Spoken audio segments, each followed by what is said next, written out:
ഇരിക്കാം.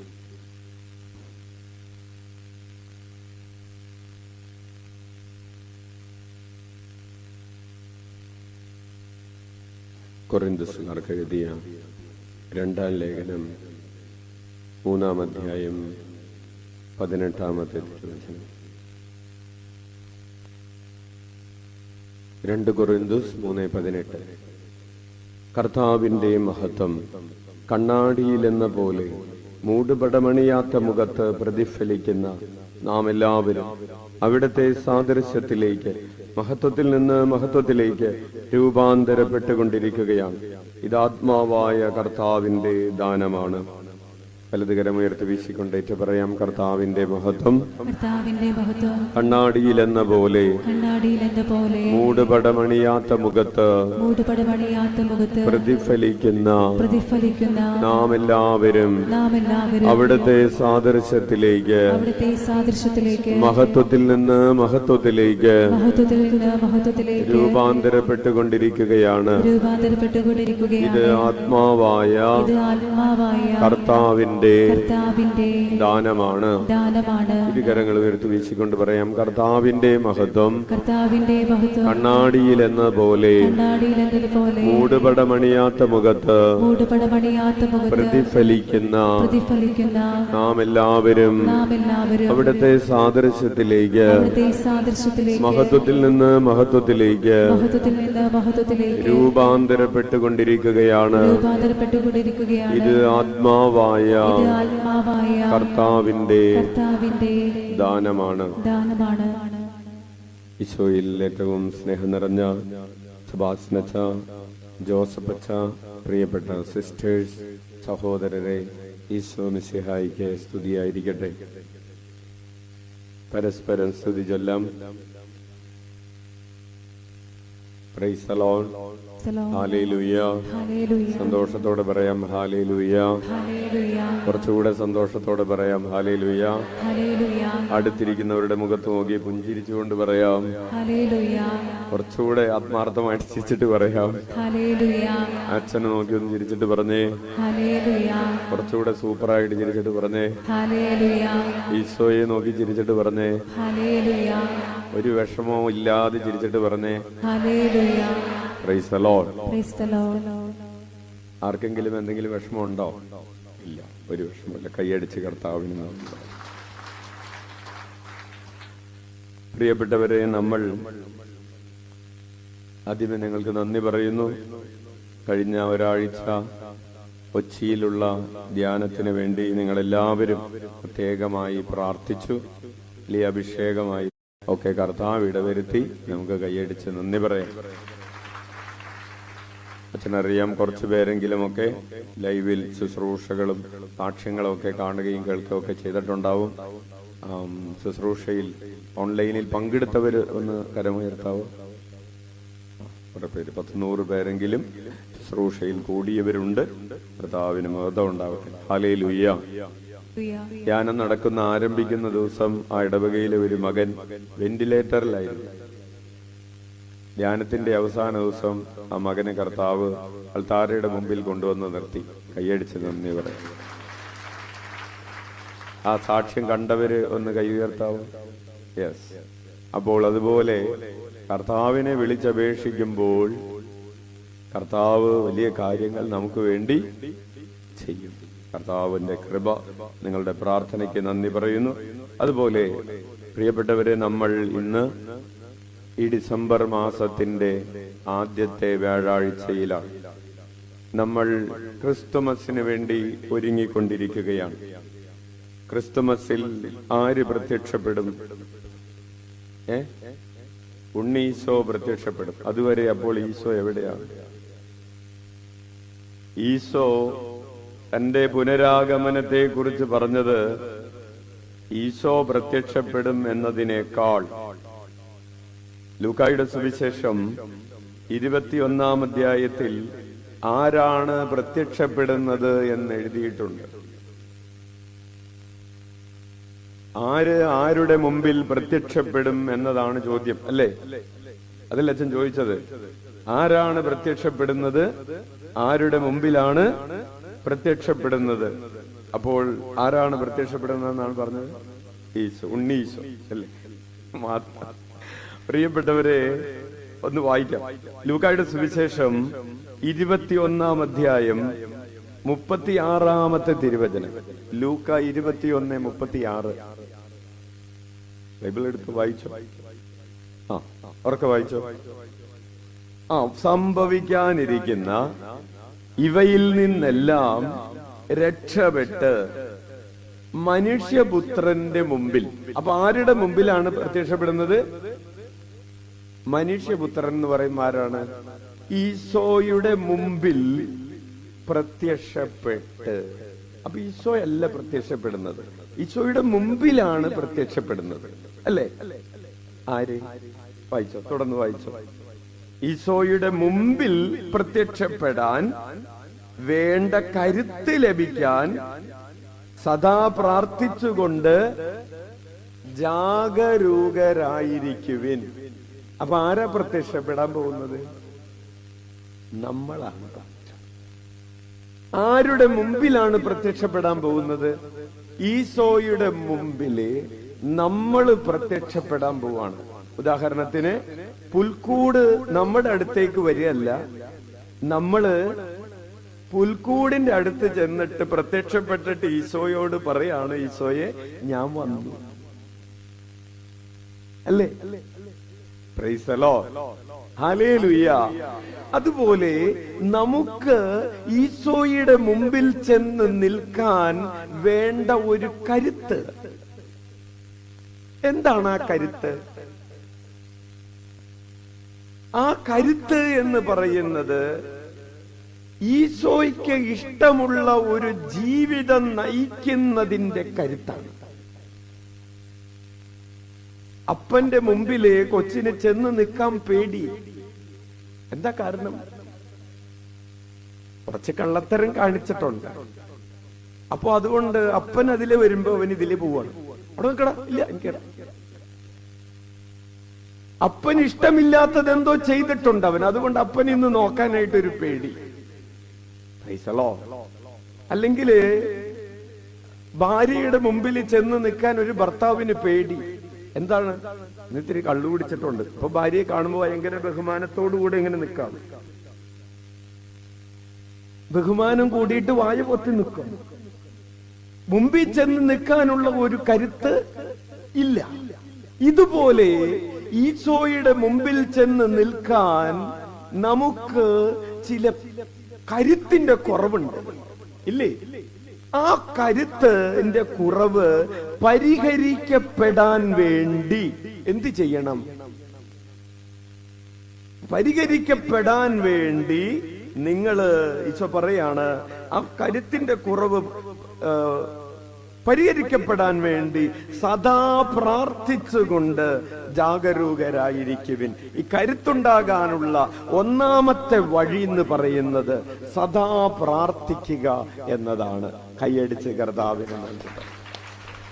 അപ്പോൾ നമ്മൾ ഇങ്ങനെ സ്തുതിച്ച് ആരാധിച്ച് അവിടുത്തെ നാമം വിളിച്ച് പ്രാർത്ഥിക്കുമ്പോൾ നമുക്ക് എന്താണ് കിട്ടുന്നത്? ഒരു കരുത്ത് കിട്ടുകയാണ്. കർത്താവിനെ സ്തുതിച്ചാരാധിക്കുമ്പോ അവിടുത്തെ മുമ്പിൽ ചെന്ന് നിൽക്കാൻ, ആ പുൽക്കൂടിന്റെ മുമ്പിൽ ചെന്ന് നിൽക്കാൻ ഒരു ആത്മീയമായ കരുത്ത് കിട്ടുക. ഈശോയോട്, ഇതാണ് ഞാനിതാ വന്നിരിക്കുന്നു പുൽക്കൂടിന്റെ മുമ്പിലേക്ക്. ഇന്നത്തെ മെഡിറ്റേഷനിൽ സെബാസ്റ്റ്യൻ അച്ഛൻ മെഡിറ്റേഷൻ നടത്തിയപ്പോ പറഞ്ഞു, വളഞ്ഞ വഴികള് നേരെയാക്കണം. ആർക്ക് പോകാൻ വേണ്ടിയിട്ട്? സംശയമായില്ല. ഈശോയ്ക്ക് പോകാൻ വേണ്ടിയിട്ട് ആണോ? ആരുടെ വളഞ്ഞ വഴിയാണ് നേരെയാക്കേണ്ടത്? നമ്മുടെ വളഞ്ഞ വഴി. ഈശോയ്ക്ക് വല്ല വളഞ്ഞ വഴിയുണ്ടോ? അപ്പൊ വളഞ്ഞ വഴിയുള്ളത് ഈശോയിലാണോ നമ്മളിലാണോ? അപ്പൊ നമ്മുടെ വളഞ്ഞ വഴികള് നേരെയാക്കണം. ഈ വളഞ്ഞ വഴിയുമായിട്ട് നമുക്ക് ഈശോയുടെ മുമ്പിൽ ചെല്ലാൻ പറ്റില്ല. ആർക്കെങ്കിലും വളഞ്ഞ വഴികളുണ്ടെങ്കിൽ ഈ വളഞ്ഞ വഴി ഉപേക്ഷിക്കാതെ ക്രിസ്തുമസ് ആഘോഷിക്കാൻ പറ്റില്ല. അല്ലെങ്കിൽ വളഞ്ഞ വഴി ഉപേക്ഷിക്കാതെ. ക്രിസ്തുമസ് എന്ന് പറഞ്ഞാൽ ദൈവത്തിന്റെ സമ്മാനം. കൈയടിച്ച് കർത്താവിന് നന്ദി പറയാം. പിതാവായ ദൈവത്തിന്റെ മനുഷ്യകുലത്തിനുള്ള ആ ചോരക്കുഞ്ഞ് അവിടുത്തെ സ്നേഹത്തിന്റെ ഏറ്റവും വലിയ സമ്മാനമാണ്. ആ സമ്മാനം നേടണമെങ്കിൽ, ആ വിലയുള്ള സമ്മാനം സ്വീകരിക്കണമെങ്കിൽ നിന്റെ ജീവിതത്തില് ചില വളഞ്ഞ വഴികളുണ്ട്, ചില വക്രതയുടെ വഴികളുണ്ട്. നീ അത് നേരെയാക്കണം. ഹല്ലേലൂയ. പിന്നെ ചില കുന്നിന്റെ വഴികളുണ്ട്, നിന്റെ ഹൃദയത്തിന്റെ അഹങ്കാരത്തിന്റെ വഴികളുണ്ട്. നീ അത് ലെവലാക്കണം. ചില ഗർത്തങ്ങളുണ്ട്, ചില പാപത്തിന്റെ കുഴികളിലൂടെ സഞ്ചരിക്കുന്നുണ്ട്. നീ അത് പുണ്യങ്ങൾ കൊണ്ട് നികത്തണം. അഹങ്കാരത്തിന്റെ കുന്നുകള് നീ എങ്ങനെ നിരത്തും? അത് അഹങ്കാരത്തിന്റെ കുന്നുകള് നീ പരിത്യാഗത്തിന്റെ JCB ഉപയോഗിച്ചിട്ട് അത് നിരത്തണം. Hallelujah, hallelujah. നിന്റെ ഈ താഴ്വരകള്, സുഖലോലുപതയുടെ താഴ്വരകള്, അലസതയുടെ താഴ്വരകള് നീ എങ്ങനെ ഒന്ന് പൊക്കിയെടുക്കണം? സുഹൃതങ്ങൾ കൊണ്ട് പൊക്കിയെടുക്കണം. അതുകൊണ്ടാണ് നമ്മൾ പാടിയത്, കൊച്ചു കൊച്ചു പുണ്യങ്ങളാൽ ഒരുക്കി ഉണ്ണിക്കൻ ഉള്ളിലെ ഭൂമത്ത. ഹല്ലേലൂയ. അപ്പോ ഉള്ളില് ഈശോ, ജോസഫ് അച്ഛൻ പ്രസംഗത്തിൽ അതാണ് പറഞ്ഞത്. ഈശോ വളരുന്നതിനെ കുറിച്ചാണ് പറഞ്ഞത്. നമ്മൾ എല്ലാ വർഷവും ചിന്തിക്കാറുള്ളൊരു ചിന്തയുണ്ടല്ലോ, ഈ വർഷം ഈശോ എത്രമാത്രം വളർന്നു. കഴിഞ്ഞ വർഷം എന്നിലുണ്ടായിരുന്ന ഈശോയുടെ സാദൃശ്യം ഈ വർഷമായപ്പോഴേക്കും നമുക്ക് എന്താണ് സംഭവിച്ചുകൊണ്ടിരിക്കുന്നത്? രൂപാന്തരീകരണമാണ് സംഭവിക്കുന്നത്. അത് സംഭവിച്ച് കുറച്ചുകൂടെ എന്റെ ഉള്ളിലെ ഈശോ വളർന്നു. അല്ലെങ്കിൽ ഞാൻ വളരാത്ത, എന്റെ ഉള്ളിൽ വളരാത്ത ഒരു ഈശോയുടെ ജന്മദിനമാണോ ആഘോഷിക്കാൻ പോകുന്നത്? വളരുന്ന ഈശോ, നിന്റെ ഉള്ളിൽ അനുദിനം വളരുന്ന ഈശോയുണ്ടോ? അല്ലെങ്കിൽ നിന്റെ ഉള്ളിലുള്ളത് വളർച്ച മുരടിച്ച് പിന്നെയും മുരടിച്ച് ചെറുതായിക്കൊണ്ടിരിക്കുന്ന ഈശോയാണോ?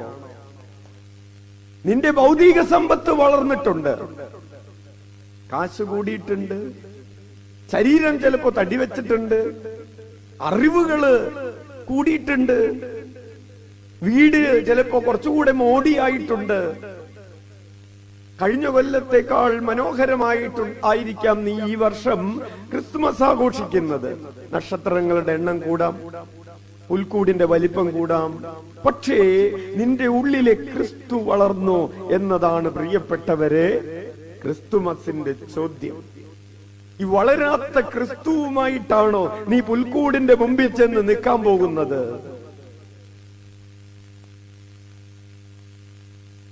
അപ്പോ പുൽക്കൂട് ഒരു വെല്ലുവിളിയാണ്, ഒരു ചലഞ്ചാണ്. പുൽക്കൂട് നിന്നെ പേടിപ്പിക്കണം. എന്തിന്? എന്റെ ഉള്ളിലെ ക്രിസ്തുവിന്റെ വളർച്ചയുടെ കണക്കെടുക്കേണ്ട സമയമാണല്ലോ. നിന്റെ വിശ്വാസത്തില് നീ വളർന്നോ അല്ലെങ്കിൽ തളർന്നോ? നിന്റെ വിശുദ്ധിയില് നീ മുകളിലേക്കാണോ? നിന്റെ വിശുദ്ധിയുടെ ഗ്രാഫ് മുകളിലേക്കാണോ അല്ലെങ്കിൽ താഴേക്കാണോ? നിന്റെ പ്രാർത്ഥനയുടെ ലെവല്, ഗ്രാഫ് മുകളിലേക്കാണോ താഴേക്കാണോ? നിനക്ക് നിന്റെ ഭാര്യയോടുള്ള സ്നേഹത്തിന്റെ, നിനക്ക് നിന്റെ ഭർത്താവിനോടുള്ള കരുതലിന്റെ ആ ഒരു ഗ്രാഫ് വളരുകയാണോ തളരുകയാണോ?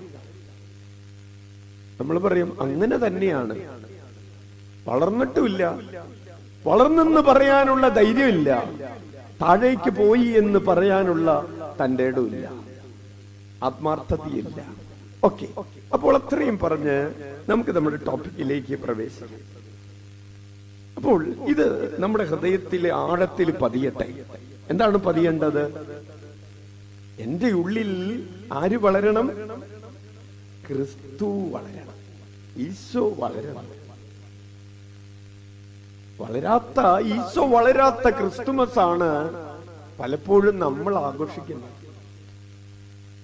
വിഭവങ്ങളുടെ എണ്ണം കൂടിയിട്ടുണ്ട് ഇല്ലേ?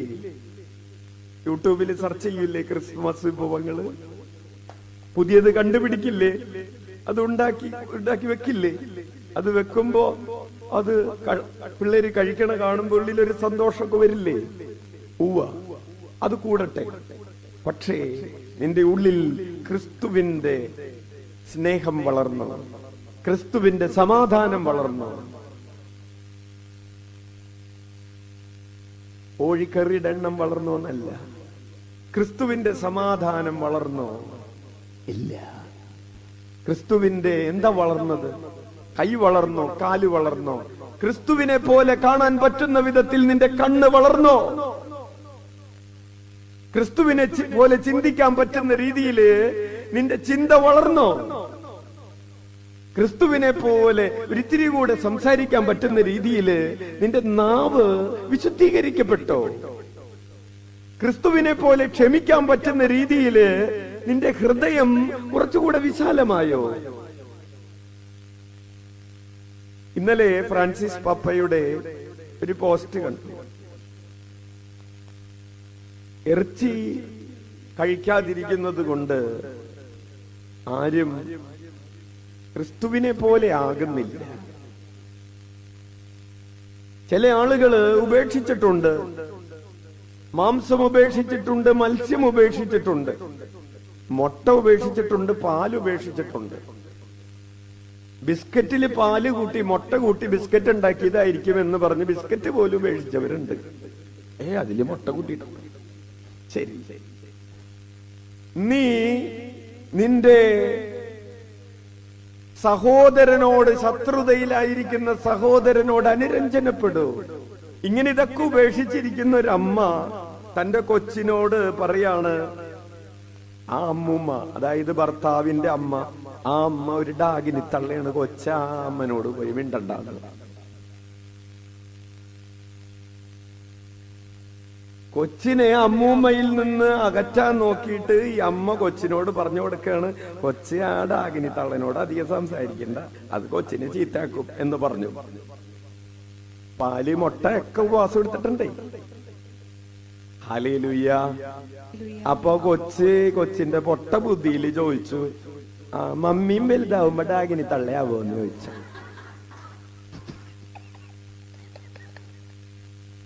കൊച്ചിന് വല്ല കാര്യമുണ്ട് ചോദിക്കണ്ട? പ്രിയപ്പെട്ടവരെ, എന്തെങ്കിലും കഴിച്ചു എന്ന് വിചാരിച്ച് നമ്മള് അശുദ്ധരാകുന്നില്ല, കഴിച്ചില്ല എന്ന് വിചാരിച്ച് വിശുദ്ധരാകുന്നില്ല. പക്ഷേ നമ്മിൽ, നമ്മുടെ ഹൃദയത്തിന് ഒരു മാറ്റം വരണം, വയറിനല്ല മാറ്റം വരണം. ഹല്ലേലൂയ. ഇത് അച്ഛന്റെ വാക്കുകളല്ല, ഫ്രാൻസിസ് പാപ്പ ഇന്നലെ മിനിയാന്ന് പറഞ്ഞതാണ്. നമുക്ക് രൂപാന്തരീകരണം സംഭവിക്കേണ്ടത് ഹൃദയത്തിനാണ്. Praise the lord. ഹല്ലേലൂയ. അപ്പോൾ ഈ രൂപാന്തരീകരണത്തെ കുറിച്ച് നമ്മൾ പഠിച്ചുകൊണ്ടിരിക്കുമ്പോൾ നമ്മുടെ ഈ ടോപ്പിക്കുമായിട്ട് ബന്ധപ്പെട്ട് അമ്മ ത്രേസ്യയുടെ സുഹൃതസരണിയാണോ, ആഭ്യന്തര ഹർമ്മ്യം എന്ന പുസ്തകത്തിന്റെ നാലാം സദനത്തിൽ നമ്മൾ എത്തി നിൽക്കുമ്പോ നമ്മൾ പഠിക്കുകയാണ്, നമുക്ക് എന്ത് സംഭവിക്കുന്നു? രൂപാന്തരീകരണം സംഭവിക്കുന്നു. എങ്ങനെയാണ് രൂപാന്തരീകരണം സംഭവിക്കുന്നത്? പ്രാർത്ഥനയിലൂടെ സംഭവിക്കുന്ന രൂപാന്തരീകരണം. ഉച്ചത്തിൽ വിളിക്കാം, ഈശോയേ. ഇന്ന് ആദ്യമായിട്ട് ആവിലയിൽ വന്നിട്ടുള്ളവരുണ്ടെങ്കിൽ ഒന്ന് കരമുയർത്താവോ?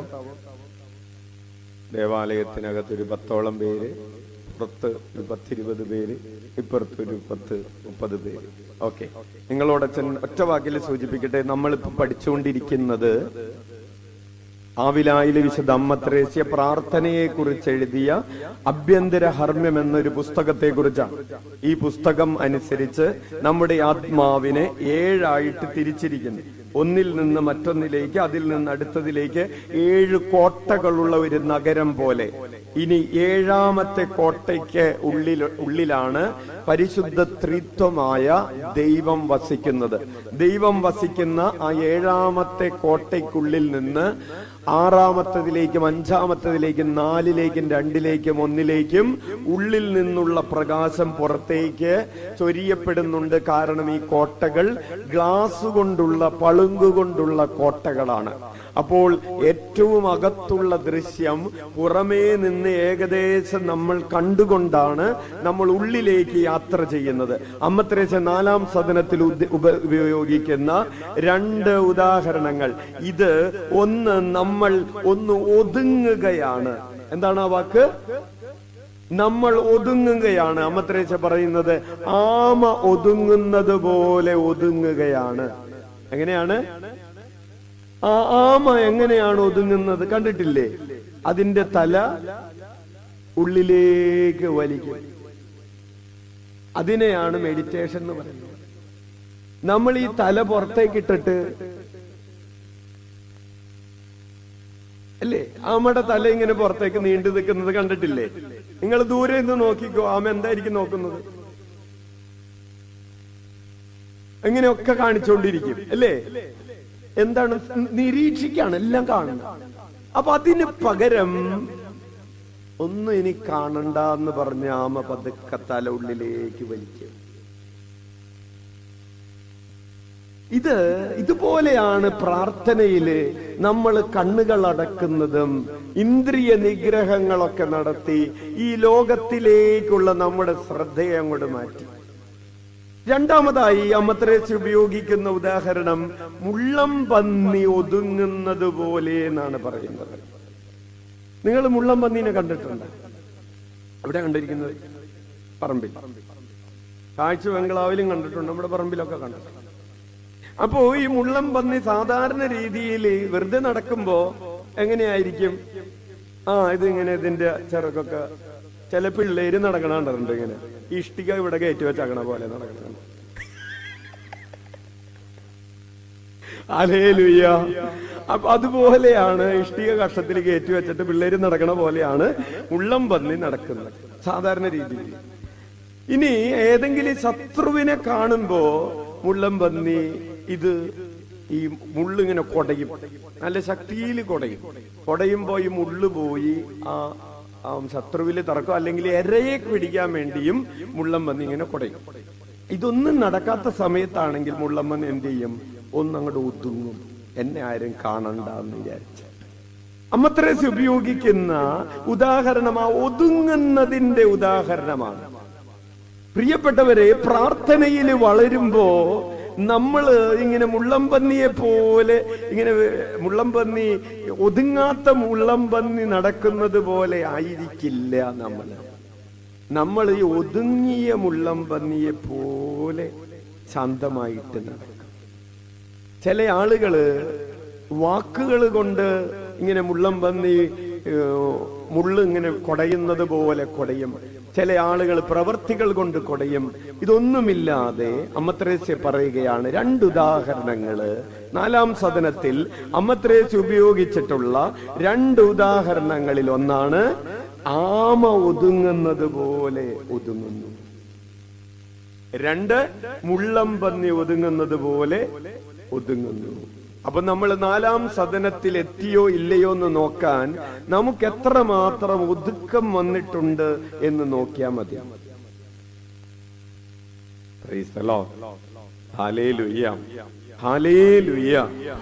നിങ്ങളിപ്പോ വേറെ ആരെങ്കിലും കുറിച്ചൊക്കെ ചിന്തിക്കണ്ട. അവൾക്ക് ഒതുക്കം വന്നിട്ടില്ലേ? നമ്മളെ കുറിച്ച് ചിന്തിച്ചാ മതി. എനിക്ക് എത്രമാത്രം ഈ ഒതുക്കം വന്നിട്ടുണ്ട്.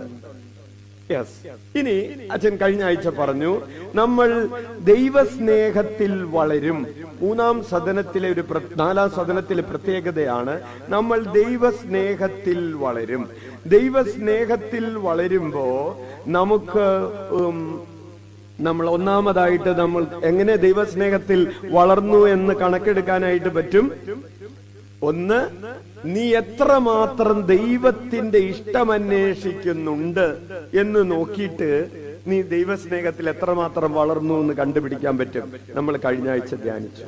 രണ്ടാമതായിട്ട് നമ്മൾ പറഞ്ഞു, നമ്മൾ ഒരു കാരണവശാലും കർത്താവിനെ നിന്ദിക്കുകയോ വേദനിപ്പിക്കുകയോ ചെയ്യില്ല എന്ന ഒരു തീരുമാനത്തിലൂടെ അതെത്രമാത്രം നിന്നിൽ പ്രാവർത്തികമാണ് എന്ന് പരിശോധിച്ച് നിന്റെ ദൈവസ്നേഹത്തിന്റെ കണക്കെടുക്കാൻ പറ്റും. മൂന്നാമതായിട്ട് നമ്മൾ പറയുകയാണ്, ദൈവത്തിന്റെ മഹത്വം പ്രഘോഷിക്കുന്നതിൽ നിനക്ക് എത്രമാത്രം തീഷ്ണതയുണ്ട് എന്നത് നോക്കി നിനക്ക് നിന്നിലുള്ള ദൈവസ്നേഹത്തിന്റെ അളവ് പരിശോധിക്കാൻ പറ്റും. ഉച്ചത്തിൽ വിളിച്ച ഈശോയേ. അപ്പോ ദൈവസ്നേഹം അളക്കാൻ പറ്റുന്നതിന്റെ ഒന്നാമത്തെ അളവ് എന്താണ്? പറയ്, എങ്ങനെ ദൈവസ്നേഹം അളക്കാൻ പറ്റും? പറഞ്ഞോ. എത്രമാത്രം നിനക്ക് ദൈവത്തിന്റെ ഇഷ്ടം അന്വേഷിക്കുന്നുണ്ട്, ദൈവത്തെ പ്രീതിപ്പെടുത്തണം.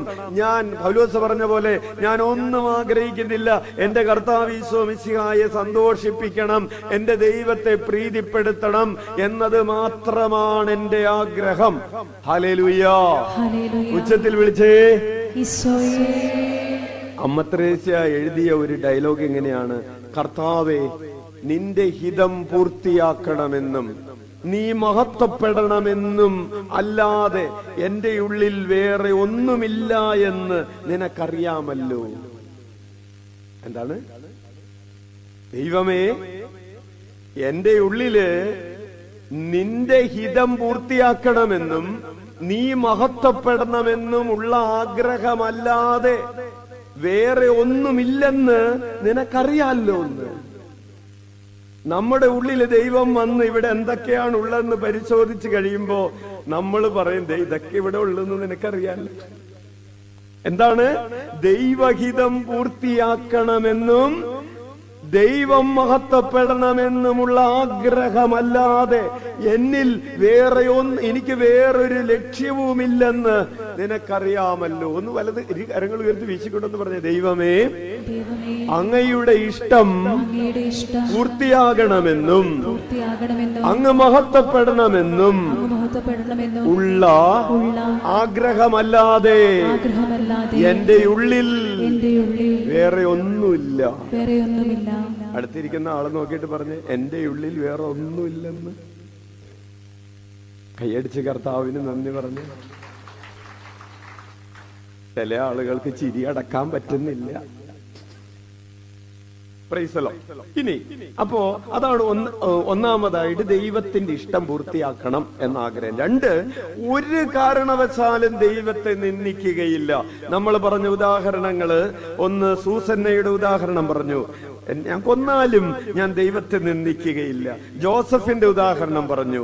പിന്നെ പറയാവുന്ന ഉദാഹരണങ്ങളാണ് ആ തീച്ചൂളയിലേക്ക് എറിയപ്പെട്ട 3 യുവാക്കള്, കൊന്നാലും ഞങ്ങൾ ദൈവത്തെ നിന്ദിക്കുകയില്ല. അങ്ങനെ ബൈബിളിൽ ഉദാഹരണങ്ങളുണ്ട്. ഞങ്ങൾ ദൈവത്തെ എന്തൊക്കെ വന്നാലും ഞങ്ങൾ ദൈവത്തെ നിന്ദിക്കുകയില്ല. ഞങ്ങൾക്ക് എന്തൊക്കെ നഷ്ടപ്പെട്ടാലും ഞങ്ങൾ കർത്താവിനെ നിന്ദിക്കുകയില്ല. ഒരു സഹോദരി പറഞ്ഞു, അച്ഛാ, എന്റെ വീടിന്റെ ആധാരം കാണാനില്ല, അത് നഷ്ടപ്പെട്ടിരിക്കുന്നു.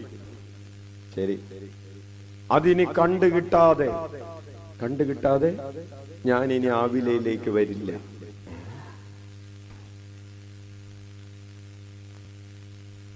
ചേച്ചി അങ്ങനെ പറയല്ലേ. അല്ല, അച്ഛൻ ഇപ്പൊ പറ ആധാരം എവിടെ ഉണ്ടെന്ന്. അപ്പൊ അച്ഛൻ ചോദിച്ചു, ചേച്ചിക്ക് ആധാരമാണോ വലുത്, ഈശോയാണോ വലുത്? ഈശോയാണ് വലുത്, പക്ഷെ ആധാരം കിട്ടാതെ ഞാൻ വരില്ല. പ്രിയപ്പെട്ടവര്, ചില കാര്യങ്ങൾ നടക്കാതെ ഞാൻ ഇനി കർത്താവിലേക്ക് പോകില്ല എന്ന് പറയുമ്പോൾ നമ്മുടെ ഹൃദയം എവിടെയാണ്? അല്ലേ?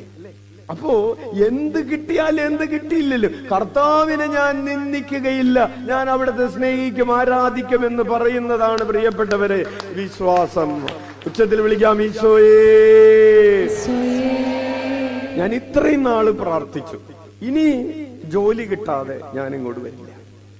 ഞാൻ ഇത്രയും നാള് പ്രാർത്ഥിച്ചു, ഇനി വിസ ലഭിക്കാതെ ഞാൻ ഇങ്ങോട്ട് വരില്ല. വിസ കിട്ടിക്കഴിയുമ്പോ ആ വിസയായിട്ട് സാക്ഷ്യം പറയാൻ വേണ്ടി വരും. വേണ്ട, വരണ്ട, വീട്ടിലിരുന്നാ മതി. ഹല്ലേലൂയ. അപ്പോൾ അത് നമ്മുടെ മനസ്സിലിരിക്കട്ടെ. മൂന്നാമതായി, നമ്മുടെ ഉള്ളിൽ ദൈവസ്നേഹമുണ്ടോ എന്ന് പരിശോധിക്കുന്നത് നീ ദൈവത്തെ മഹത്വപ്പെടുത്താൻ എത്രമാത്രം ഉത്സാഹിക്കുന്നുണ്ട് എന്ന് കണക്കിലെടുത്തുകൊണ്ടാണ്. അപ്പൊ നമ്മൾ ചോദിക്കും, എങ്ങനെ ഈശോയെ മഹത്വപ്പെടുത്തും? ദൈവത്തെ മഹത്വപ്പെടുത്താനുള്ള 10 വഴികളാണ് അച്ഛൻ വളരെ വേഗത്തിൽ പറഞ്ഞു പോകാൻ പോകുന്നത്. ദൈവത്തെ മഹത്വപ്പെടുത്താനുള്ള 10 വഴികൾ. 1, നീ സ്തുതിക്കുക, ആരാധിക്കുക എന്നതാണ് ഒന്നാമത്തെ വഴി. ദൈവത്തെ മഹത്വപ്പെടുത്താനുള്ള ഒന്നാമത്തെ വഴി എന്താണ്? അവിടുത്തെ ആരാധിക്കുക, ഈശോ അവിടുത്തെ മഹത്വപ്പെടുത്തുക. ഹല്ലേലൂയ, സ്തുതിക്കുന്നു, ഈശോയെ അങ്ങേ ആരാധിക്കുന്നു, മഹത്വപ്പെടുത്തുന്നു. നമ്മുടെ നാവിന്റെ ഏറ്റവും നല്ല ഉപയോഗം എന്താണ് പ്രിയപ്പെട്ടവരെ? ദൈവത്തെ സ്തുതിക്കുക എന്നതാണ്. അതുകൊണ്ടാണ് സങ്കീർത്തകൻ പറയുന്നത്, നമ്മൾ പാട്ട് പാടുന്നത്, തിരുനാമ കീർത്തനം പാടുവാനല്ലെങ്കിൽ നാവെനിക്കെന്തിന് നാഥ, അല്ലേ? നമ്മുടെ നാവിന്റെ ഏറ്റവും നല്ല ഉപയോഗം എന്താണ്? കർത്താവിന്റെ കീർത്തനം ആലപിക്കുക എന്നതാണ്. കൈയടിച്ച് കർത്താവിന് നന്ദി പറയാം. അപ്പോ ഒരു ഉപകരണം ഉണ്ടായിട്ട് അത് ഏറ്റവും നന്നായിട്ട്, അപ്പൊ നാവിന്റെ ഏറ്റവും പ്രധാനപ്പെട്ട ഉപയോഗം ദൈവത്തെ മഹത്വപ്പെടുത്തുക എന്നതായിട്ട് എത്ര സമയം നമ്മൾ ഈ നാവിനെ ദൈവാരാധനയ്ക്ക് വേണ്ടി ഉപയോഗിക്കുന്നുണ്ട്?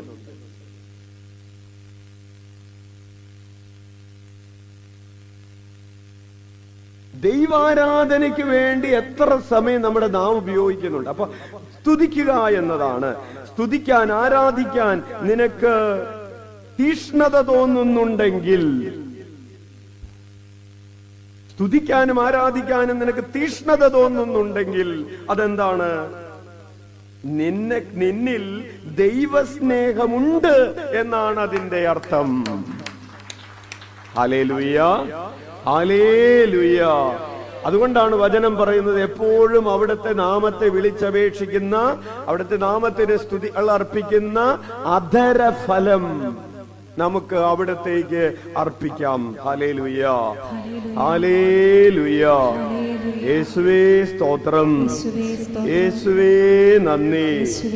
കർത്താവിന്റെ നാമത്തെ വിളിച്ചപേക്ഷിക്കുന്ന അവനിലൂടെ, ഹെബ്രായർക്ക് എഴുതിയ ലേഖനം 13-ാം അധ്യായം 15-ാമത്തെ തിരുവചനം, ഹെബ്രായർ 13:15, അവനിലൂടെ നമുക്കെല്ലായ്പ്പോഴും ദൈവത്തിന് സ്തുതിയുടെ ബലി, അവന്റെ നാമത്തെ ഏറ്റുപറയുന്ന അധരങ്ങളുടെ ഫലങ്ങൾ അർപ്പിക്കാം.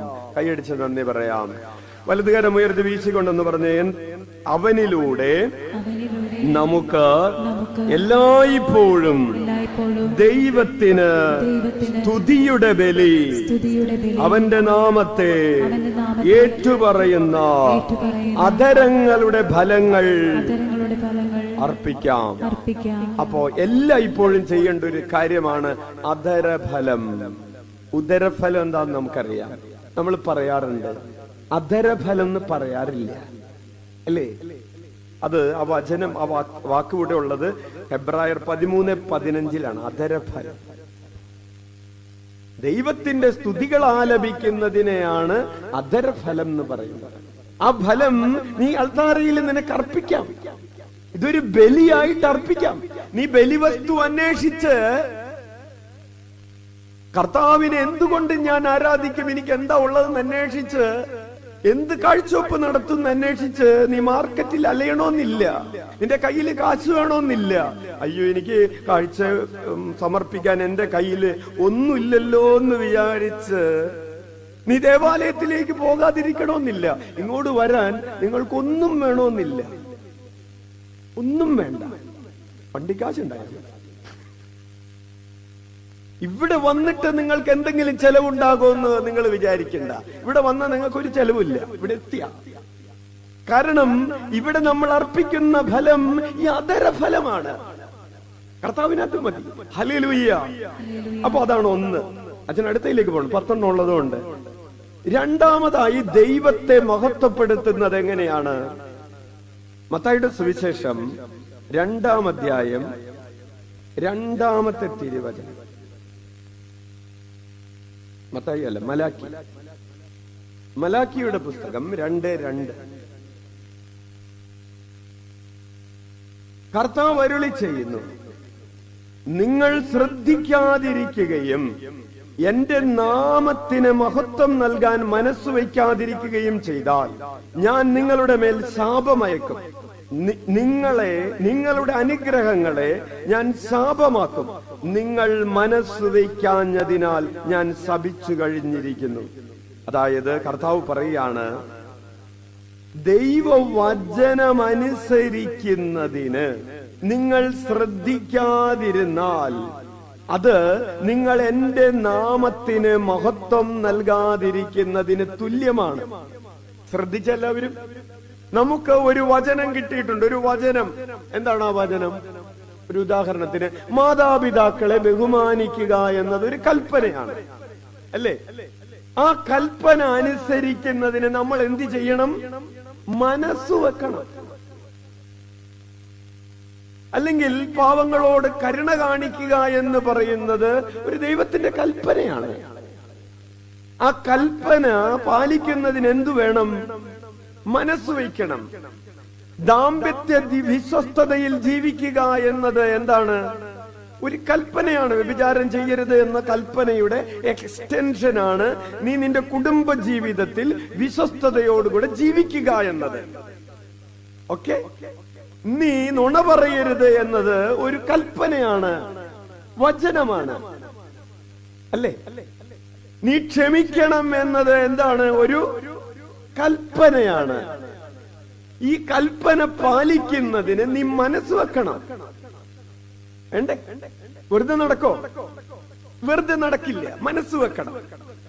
ഇങ്ങനെ മനസ്സ് വയ്ക്കാതിരുന്നാൽ നീ കർത്താവിന്റെ ദിവസം ഉചിതമായി ആഘോഷിക്കണമെന്നത് എന്താണ്?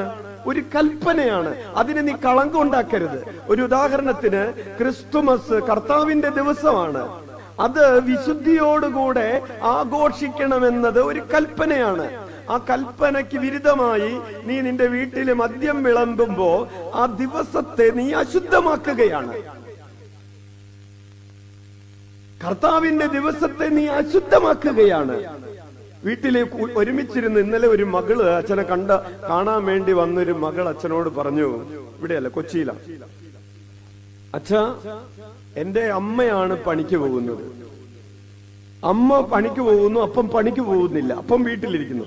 അമ്മ പണിക്ക് പോയിട്ട് കാശ് കൊണ്ടുവന്ന് അപ്പന് കൊടുക്കും. അപ്പന് കൊടുത്തിട്ട് അപ്പൻ ആ പണവുമായിട്ട് പോയി മദ്യം വാങ്ങിച്ചു കൊണ്ടുവരും. മദ്യം വാങ്ങിച്ചു കൊണ്ടുവന്നിട്ട് അപ്പനും അമ്മയും കൂടെ ഒരുമിച്ചിരുന്ന് കുടിക്കും. അപ്പൊ അച്ഛൻ കേട്ടത് തെറ്റിപ്പോയതാണോ എന്ന് വിചാരിച്ച് അച്ഛൻ പറഞ്ഞു, മോൾ എന്താണ് ഉദ്ദേശിച്ചത്? അമ്മ പോവില്ല വാങ്ങിക്കാൻ, അമ്മ അപ്പന്റെ കയ്യിൽ കാശ് കൊടുത്തു വിടുന്നതാണ്, വാങ്ങിച്ചുകൊണ്ട് വന്നതാണ്. ഏട്ടന്മാര് വിചാരിക്കേണ്ടാവും, എന്ത് നല്ല ഭാര്യ.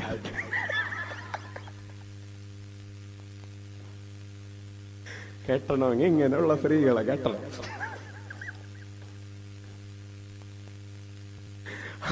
എന്നിട്ട് ഇവര് രണ്ടുപേരും കൂടി കുടിച്ചിട്ട് ഇപ്പൊ ഈ മകളെ വീട്ടിൽ നിന്ന് ഒരു അനാഥാലയത്തിലേക്ക് കൊണ്ടുവന്ന് ഒരു വേറെ സ്ഥലത്തേക്ക് കൊണ്ടുവന്ന് നിർത്തിയിരിക്കാം. പ്രിയപ്പെട്ടവരെ, കർത്താവിന്റെ ദിവസം നമ്മൾ അത്രയല്ലെങ്കിലും നമ്മൾ കർത്താവിന്റെ ദിവസങ്ങൾ പരിശുദ്ധി നഷ്ടപ്പെടുത്തി കളയുന്നു.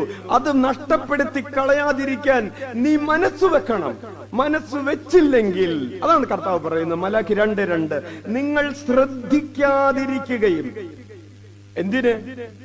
കർത്താവിന്റെ നിയമങ്ങൾ പാലിക്കുന്നതിന്. അങ്ങനെ എന്റെ നാമത്തിന് മഹത്വം നൽകാൻ മനസ്സ് വയ്ക്കാതിരിക്കുകയും ചെയ്താൽ ഞാൻ നിങ്ങളുടെ മേൽ ശാപമയക്കും. കൈയടിച്ച് കർത്താവിന് നന്ദി പറയാം. അപ്പൊ ഇവിടെയുള്ള വചനത്തിൽ നിന്ന് നമ്മൾ വായിച്ചെടുക്കുന്നത്, ദൈവത്തെ നമ്മൾ അനുസരിക്കുമ്പോഴാണ് നമ്മൾ ദൈവത്തെ മഹത്വപ്പെടുത്തുന്നത്. ഉച്ചത്തിൽ വിളിക്കാം, ഈശോയേ, ഈശോയേ, ഈശോയേ, ഈശോയേ. എങ്ങനെയാണ് നോഹ അനുഗ്രഹിക്കപ്പെട്ടത്? നോഹ എന്താ ചെയ്തത്? നോഹയെ കുറിച്ച് പറയാണ്, ഉൽപ്പത്തിയുടെ പുസ്തകം 7-ാം അധ്യായം 5-ാമത്തെ തിരുവചനം, കർത്താവ് കൽപ്പിച്ചതെല്ലാം നോഹ ചെയ്തു. 2-3 പ്രാവശ്യം അത് എഴുതിയിട്ടുണ്ട്. കർത്താവ് അവനോട് പറഞ്ഞതെല്ലാം, പെട്ടകം ഉണ്ടാക്കാൻ പറഞ്ഞപ്പോ പെട്ടകം ഉണ്ടാക്കി. എല്ലാ പക്ഷിമൃഗാദികളിൽ നിന്നും ഓരോ ജോഡിയെ കൊണ്ടുവരാൻ പറഞ്ഞപ്പോ അത് കൊണ്ടുവന്നു. ചെയ്യാൻ പറഞ്ഞതൊക്കെ ചെയ്തു. കർത്താവ് കൽപ്പിച്ചതെല്ലാം ചെയ്ത് ദൈവത്തെ മഹത്വപ്പെടുത്തി.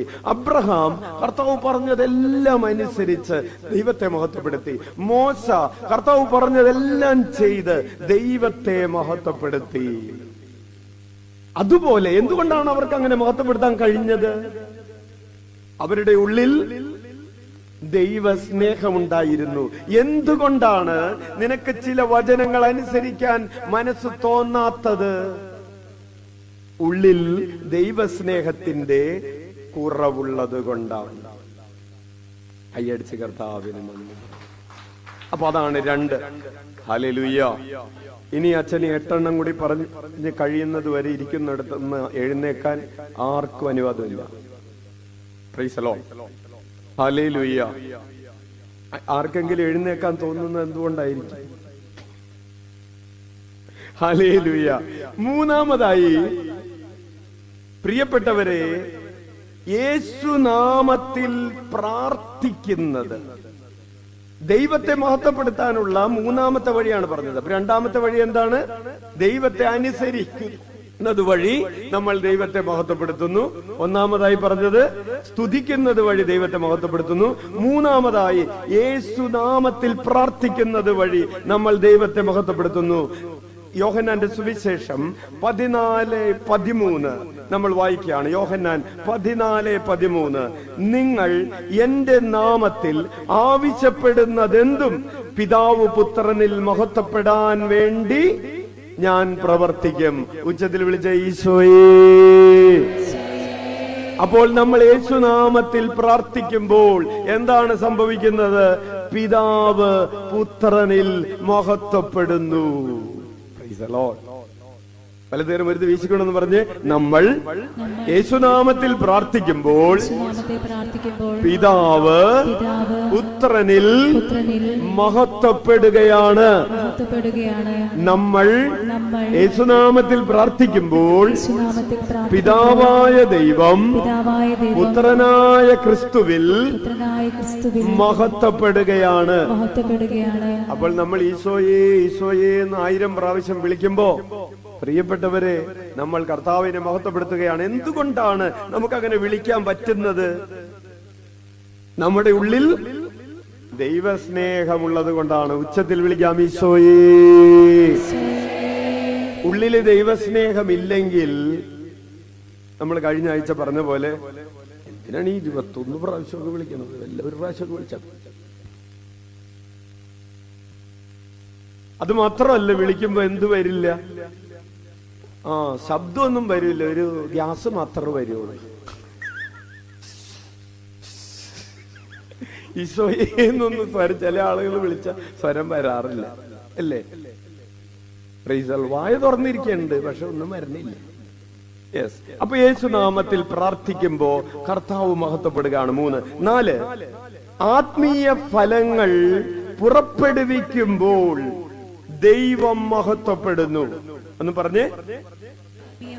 ആത്മീയ ഫലങ്ങൾ പുറപ്പെടുവിക്കുമ്പോൾ ദൈവം മഹത്വപ്പെടുന്നു. ഉദാഹരണത്തിന് യോഹന്നാന്റെ സുവിശേഷം 15-ാം അധ്യായം 8-ാമത്തെ തിരുവചനം എഴുതാനുള്ളവർ എഴുതി വെച്ചോ. യോഹന്നാൻ 15:8 വായിക്കാം.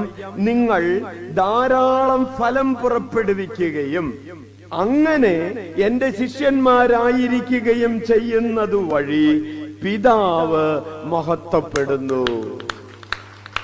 നമ്മള് ഈശോയോട് ചേർന്ന് നിന്ന് ഫലങ്ങൾ പുറപ്പെടുവിക്കുമ്പോ ആര് മഹത്വപ്പെടുന്നു?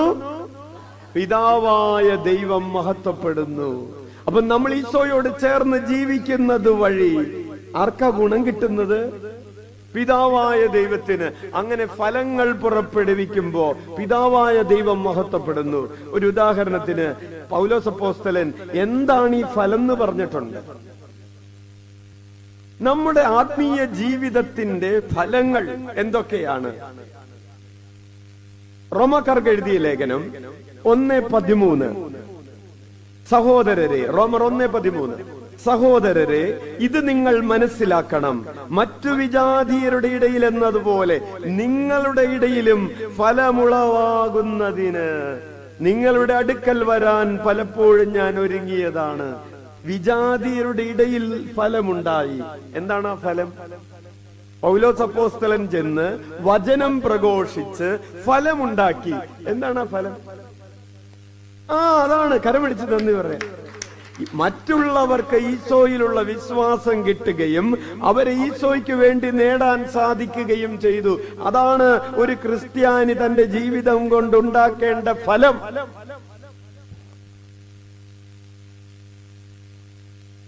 കൈയടിച്ച് നന്ദി പറയാം.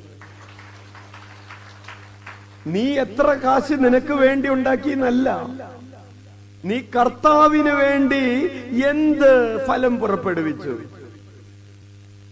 നമുക്ക് പറയാനുള്ളത്, ഞങ്ങൾക്ക് വേണ്ടി തന്നെ. അച്ഛ പ്രാർത്ഥിച്ചു, ജോലി കിട്ടി. ആർക്ക്? എനിക്ക്. അച്ഛ പ്രാർത്ഥിച്ചു, കല്യാണം നടന്നു. ആർക്ക്? എന്റെ കൊച്ചിന്. അച്ഛ പ്രാർത്ഥിച്ചു, രോഗം മാറി. ആർക്ക്? എനിക്ക്, എന്റെ വീട്ടിൽ. അച്ഛ പ്രാർത്ഥിച്ചു, വഴി കിട്ടി. ആർക്ക്? എനിക്ക്. അപ്പൊ ഇതൊക്കെ മുഴുവൻ ആർക്കാണ്? എനിക്ക്. അപ്പൊ കർത്താവിനൊന്നുമില്ല. നീ ദൈവത്തിന് വേണ്ടി എന്ത് ഫലമുണ്ടാക്കി? ഇതുവരെ നേടിയത് മുഴുവനും എന്റെ കൊച്ചിന് നല്ല വിജയം കിട്ടി. നിനക്ക്. ജോലി കിട്ടി. നിനക്ക്. കല്യാണം നടന്നു. നിനക്ക്. രോഗം മാറി. നിനക്ക്. വീട് കിട്ടി. നിനക്ക്. കാറ് കിട്ടി. നിനക്ക്. അല്ലേ? വെള്ളം കിട്ടി. നിനക്ക്. കടം മാറി. ആർക്ക്? നിനക്ക്. ലോട്ടറി അടിച്ചു. ആർക്ക്? ദൈവത്തിന് വേണ്ടി നീ എന്തുണ്ടാക്കി? അതാണ് ഫലം. പൗലോസ് പറയാണ്, ഫലമുളവാകുന്നതിന്, നിങ്ങളുടെ ഇടയിലും ഫലമുളവാകുന്നതിന് ഞാൻ നിങ്ങളുടെ അടുക്കലേക്ക് വരാൻ ഒരുങ്ങിയതാണ്. അപ്പോ പൗലോസിനെ സംബന്ധിച്ച് അവന്റെ ജീവിതത്തിന്റെ ഫലം എന്ന് പറയുന്നത് മറ്റുള്ളവരെ ഈശോയിലേക്ക് കൊണ്ടുവരിക, ഈശോയെ മറ്റുള്ളവർക്ക് കൊടുക്കുക, ഈശോയ്ക്ക് വേണ്ടി ഒരാളെ നേടുക. അങ്ങനെ നീ ഫലം പുറപ്പെടുവിക്കുമ്പോ നീ ദൈവത്തെ മഹത്വപ്പെടുത്തുകയാണ്. ഹല്ലേലൂയ. മറ്റൊരു ഫലമാണ് ആത്മാവിന്റെ ഫലങ്ങൾ എന്ന് പറഞ്ഞ് നമ്മൾ ധ്യാനിക്കുന്നത്.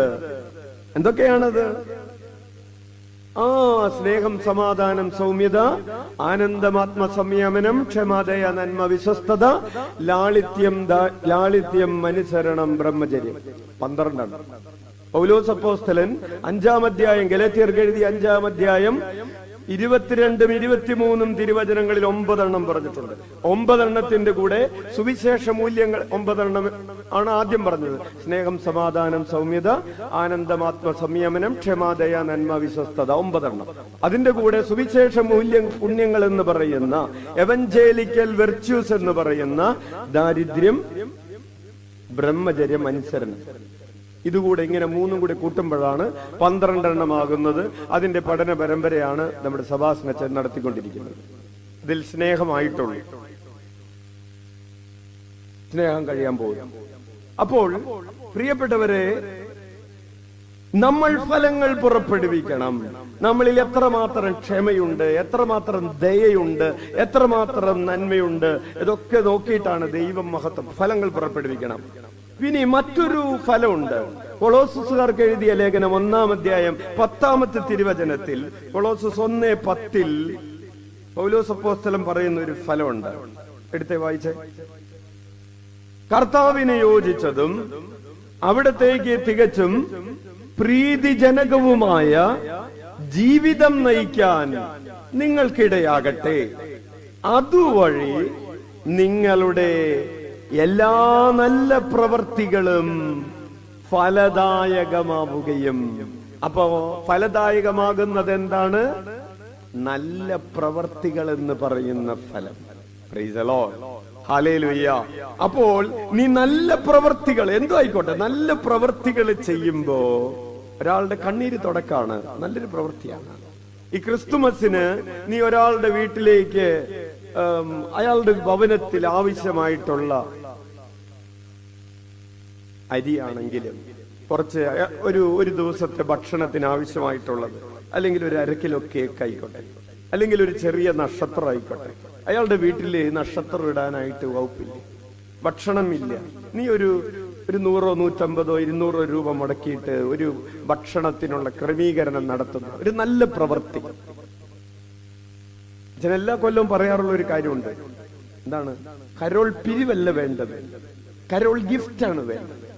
വീടുകളിലേക്ക് കരോളായിട്ട് പോയിട്ട് ഗിഫ്റ്റ് കൊടുത്തിട്ട് പറയുക, ഈശോ പറഞ്ഞിട്ടുണ്ട്, അതിന്റെ ഒരു സന്തോഷത്തോടെ ഇരിക്കട്ടെ. ഇത്ര നാളായച്ച പറയാൻ തുടങ്ങിയിട്ട് ആരെങ്കിലും കേക്കണ്ട. Hallelujah, hallelujah, hallelujah. അപ്പോ നിന്റെ നല്ല പ്രവർത്തികള്, അപ്പൊ അത് 4 കഴിഞ്ഞുട്ടാ. 4-ാമത്തെ അല്ലേ കഴിഞ്ഞത്? ഇനി 5. ശരീരത്തിന്റെ വിശുദ്ധി സൂക്ഷിക്കുന്നത് വഴി ദൈവം മഹത്വപ്പെടുന്നു. എന്താണെന്നൊന്ന് പറഞ്ഞ് വലതുകര വേർതി വീശിക്കൊണ്ടെന്ന് പറഞ്ഞ്, ശരീരത്തിന്റെ വിശുദ്ധി സൂക്ഷിക്കുന്നത് വഴി ദൈവം മഹത്വപ്പെടുന്നു. കൊരിന്ത്യസുകാർക്ക് എഴുതിയ 1-ാം ലേഖനം 6-ാം അധ്യായം 18 മുതൽ 20 വരെയുള്ള തിരുവചനങ്ങൾ. വ്യഭിചാരത്തിൽ നിന്ന് ഓടിയകലുവിൻ. മനുഷ്യൻ ചെയ്യുന്ന മറ്റു പാപങ്ങളെല്ലാം ശരീരത്തിന് വെളിയിലാണ്. വ്യഭിചാരം ചെയ്യുന്നവനാകട്ടെ സ്വന്തം ശരീരത്തിനെതിരായി പാപം ചെയ്യുന്നു. നിങ്ങളിൽ വസിക്കുന്ന ദൈവദത്തമായ പരിശുദ്ധാത്മാവിന്റെ ആലയമാണ് നിങ്ങളുടെ ശരീരമെന്ന് നിങ്ങൾക്കറിഞ്ഞുകൂടെ? നിങ്ങൾ നിങ്ങളുടെ സ്വന്തമല്ല, നിങ്ങൾ വിലയ്ക്ക് വാങ്ങപ്പെട്ടവരാണ്. ആകയാൽ നിങ്ങളുടെ ശരീരത്തിൽ ദൈവത്തെ മഹത്വപ്പെടുത്തുവിൻ. നിന്റെ ശരീരത്തിൽ നീ വിശുദ്ധി സൂക്ഷിക്കുമ്പോൾ, നിന്റെ കുടുംബ ജീവിതത്തിൽ നീ വിശുദ്ധി സൂക്ഷിക്കുമ്പോൾ, നിന്റെ ദാമ്പത്യ ജീവിതത്തിൽ നീ വിശുദ്ധി സൂക്ഷിക്കുമ്പോൾ, നീ നിന്റെ ശരീരത്തിൽ ദൈവത്തെ മഹത്വപ്പെടുത്തുകയാണ്. എങ്ങനെയാണ് കുടുംബ ജീവിതത്തിൽ വിശുദ്ധി സൂക്ഷിക്കുന്നത്? ഒരു ഭാര്യ തന്റെ ദാമ്പത്യ ധർമ്മം, ഒരു ഭർത്താവ് തന്റെ ദാമ്പത്യ ധർമ്മം വിശ്വസ്തയോടുകൂടെ ദൈവം ആഗ്രഹിക്കുന്ന രീതിയിൽ നിർവഹിക്കുമ്പോൾ, അത് പ്രിയപ്പെട്ടവരെ ശരീരത്തിൽ ദൈവത്തെ മഹത്വപ്പെടുത്തുകയാണ്. കയ്യടിച്ച് കർത്താവിന് നന്ദി പറയാം. ഹല്ലേലൂയ. അതുകൊണ്ടാണ് വചനം പറയുന്നത് പരസ്പരമുള്ള അവകാശങ്ങൾ നിഷേധിക്കരുതെന്ന് പറയുന്നത്. ഇനി ഒരു ഭാര്യയും ഒരു ഭർത്താവ് തന്റെ ഭാര്യയെ ദൈവം ആഗ്രഹിക്കാത്ത രീതിയിൽ, മാനുഷികമല്ലാത്ത രീതിയിൽ വ്യവഹാരം ചെയ്യുമ്പോൾ, അല്ലെങ്കിൽ ദുരുപയോഗിക്കുമ്പോൾ, പീഡിപ്പിക്കുമ്പോൾ, നീ നിന്റെ ശരീരത്തിൽ ദൈവത്തെ അവഹേളിക്കുകയാണ്. അതുകൂടെ ഉണ്ട്, കൂട്ടിച്ചേർത്ത് പറഞ്ഞാണ്. അപ്പോൾ ശരീരത്തിൽ നീ നിന്റെ വിശുദ്ധി സൂക്ഷിക്കുമ്പോൾ നീ ദൈവത്തെ മഹത്വപ്പെടുത്തുകയാണ്. നിന്റെ കണ്ണുകളിലുള്ള വിശുദ്ധി, നിന്റെ ചിന്തയിലുള്ള വിശുദ്ധി, നിന്റെ ശരീരത്തിലുള്ള വിശുദ്ധി വഴി നീ ദൈവത്തെ മഹത്വപ്പെടുത്തുകയാണ്. ഹല്ലേലൂയ. നിന്റെ ദാമ്പത്യ വിശ്വസ്തത വഴി നീ ദൈവത്തെ മഹത്വപ്പെടുത്തുകയാണ്. നിന്റെ സന്യാസ ജീവിതത്തിന്റെ, നിന്റെ സമർപ്പണ ജീവിതത്തിന്റെ വിശ്വസ്തത വഴി, വിശുദ്ധി വഴി നീ ദൈവത്തെ മഹത്വപ്പെടുത്തുകയാണ്. ഒരു യുവാവ്, ഒരു യുവതി തങ്ങളുടെ ജീവിത അന്തസ്സിന് ചേർന്ന രീതിയില് മാത്രം ജീവിക്കുമ്പോ ദൈവത്തെ മഹത്വപ്പെടുത്തുകയാണ്. ഹല്ലേലൂയ. അതൊരു ഫോൺ കോളിലൂടെ ഉള്ള ഒരു ചാറ്റിങ്ങിലും കൂടെ പോലും ഞാൻ എന്റെ ഹൃദയത്തിന്റെ വിശുദ്ധി നഷ്ടപ്പെടുത്തുകയില്ല എന്ന് തീരുമാനിക്കുമ്പോൾ എന്താണ് സംഭവിക്കുന്നത്? നീ നിന്റെ ശരീരത്തിൽ ദൈവത്തെ മഹത്വപ്പെടുത്തുകയാണ്. അപ്പോ അതാണ് 5-ാമതായിട്ട്. 6-ാമതായിട്ട്, അപ്പൊ ഇനി ഒരാള് ശരീരത്തിന്റെ വിശുദ്ധി ദൈവഹിതത്തിന് അത് അവിശ്വസ്തയോടുകൂടെ ജീവിച്ച് വിശുദ്ധി നഷ്ടപ്പെടുത്തി കളയുന്നു എന്ന് വിചാരിക്കുക. അതിന്റെ അർത്ഥം എന്താണ്? അയാളിൽ എന്തില്ല? ദൈവസ്നേഹമില്ല എന്നാണ് അതിന്റെ അർത്ഥം. ഹല്ലേലൂയ. അല്ലെങ്കിൽ അത് വേണ്ട വിധത്തിലില്ല. ഉണ്ടോ എന്ന് ചോദിച്ചാൽ ഉണ്ട്, എന്നാലും അതങ്ങോട്ട് പോരാ, അതങ്ങോട്ട് അറ്റം വരെ എത്തുന്നില്ല. മറ്റുള്ളവരുടെ 6-ാമതായിട്ട് മറ്റുള്ളവരുടെ നന്മ അന്വേഷിക്കുമ്പോൾ നീ ദൈവത്തെ മഹത്വപ്പെടുത്തുകയാണ്. Seek the good of others. മറ്റുള്ളവരുടെ നന്മ അന്വേഷിക്കുക. അതാണ് കൊറിന്തോസുകാർക്ക് എഴുതിയ 1-ാം ലേഖനം. എഴുതി വെച്ചോ. 1 കൊറിന്തോസ് 10:24 പൗലോസ് പറയുകയാണ്, ഏതൊരുവനും സ്വന്തം നന്മ കാക്ഷിക്കാതെ അയൽക്കാരന്റെ നന്മ കാക്ഷിക്കട്ടെ. നിനക്ക് എന്താണ് നന്മ വേണ്ടത്? നമ്മൾ സാധാരണ എന്താ പറയാറ്? എന്നെ ആരും പരിഗണിക്കുന്നില്ല, ഞാനിവിടെ ഒറ്റയ്ക്ക് ഇവിടെ കിടന്നിട്ട് എന്നെ ആരും വന്ന് നോക്കുന്നില്ല. എന്നെ പിള്ളേര് പറയാറില്ല, എന്നെ എല്ലാ കൂട്ടുകാരികള്. കഴിഞ്ഞ ദിവസം നഴ്സിംഗ് പഠിക്കുന്ന ഒരു ഫസ്റ്റ് ഇയർ പഠിക്കുന്ന ഒരു കുട്ടി വന്നിട്ട് പറഞ്ഞു, അച്ഛ കൂട്ടുകാര് ഹോസ്റ്റലിൽ എല്ലാവരും കൂടി എന്നെ ഒറ്റക്കാക്കി, ശരി എന്നെ സൈഡാക്കി, എന്നെ ഫ്രണ്ട്ഷിപ്പ്, എന്നെ അവരുടെ കൂട്ടത്തിൽ കൂട്ടുന്നില്ല, എന്നെ ഒറ്റപ്പെടുത്തി, എന്നെ കളിയാക്കി തേച്ചൊട്ടിച്ചു, എന്നെ സൈഡാക്കി, എന്നെ തള്ളി മാറ്റി, എന്നെ. അപ്പോ നമ്മള് എന്താ ചിന്തിച്ചുകൊണ്ടിരിക്കുന്ന കാര്യം എന്തെങ്കിലും ആവട്ടെ, നമ്മൾ നമ്മളെ കുറിച്ച് തന്നെയാണ് ചിന്തിച്ചുകൊണ്ടിരിക്കുന്നത്. പൗലോസ് പറയുകയാണ്, ഏതൊരുവനും സ്വന്തം നന്മ കാക്ഷിക്കാതെ. ഒരമ്മ പറയാണ്, അവളെന്നെ വിളിച്ചിട്ടില്ല, എത്ര നാളായി? 3 ആഴ്ച. അപ്പൊ അമ്മച്ചിയുടെ കയ്യില് ഈ വാട്സപ്പ് ഫോൺ ഉണ്ടാ? ഉണ്ട്. വിളിക്കാൻ അറിയാവോ? അറിയാ. നമ്പർ ഉണ്ടാ മോളുടെ? ഉണ്ട്. വിളിച്ചൂടെ? എന്റെ പട്ടി വിളിക്കും.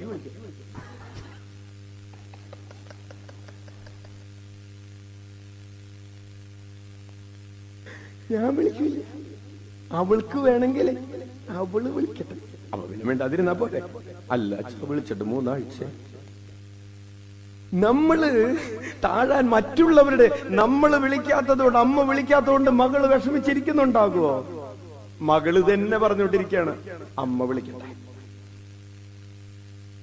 നമ്മൾ വിചാരിക്കും ഈ ശത്രുത എന്നൊക്കെ പറയുന്നത് ഇന്ത്യയും പാകിസ്ഥാനും തമ്മിലാണെന്നല്ലേ? അല്ല, ഇത് അമ്മയും മോളും തമ്മിലാണ്. Hallelujah, hallelujah. അപ്പോ വചനം പറയുകയാണ്, നിനക്ക് ദൈവത്തെ മഹത്വപ്പെടുത്തണമെന്ന് ആഗ്രഹമുണ്ടോ? ഉണ്ട്. എങ്കിൽ നീ മറ്റുള്ളവരുടെ നന്മ കാക്ഷിക്കേ. അപരൻ എന്താണ് നന്മയായിട്ടുള്ളതെന്ന് നീ അന്വേഷിക്കേ. അപരന്റെ നന്മയെ കുറിച്ച്. ഇത് പൗലോസ് ഇത് പറഞ്ഞിരിക്കുന്ന ഒരു കോണ്ടസ്റ്റ് വിഗ്രഹങ്ങൾക്ക് അർപ്പിച്ച ഭക്ഷണവുമായി ബന്ധപ്പെട്ട ഒരു പഠനത്തിന്റെ ഭാഗവുമായിട്ടുള്ളൊരു വചനമാണത്.